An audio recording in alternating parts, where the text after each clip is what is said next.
In a dramatic turn of events, former President Donald Trump has announced a total reset in U.S.-China trade relations following intensive negotiations in Geneva.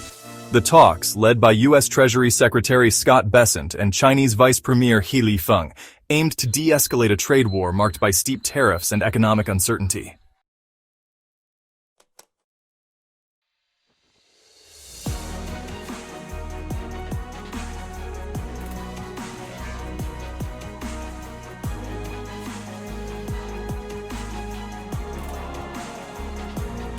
The negotiations come after the U.S. imposed 145% tariffs on Chinese goods, prompting China to retaliate with 125% tariffs on American products.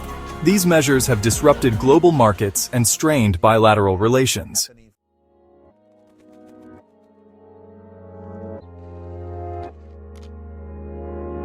A very good meeting today with China in Switzerland.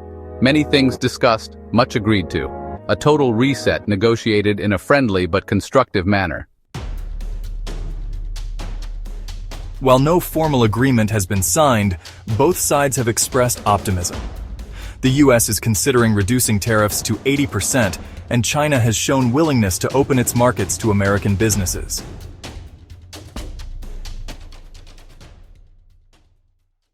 Investors are cautiously hopeful that these developments will stabilize markets and restore confidence in global trade. However, experts warn that the path to a comprehensive deal remains complex and fraught with challenges.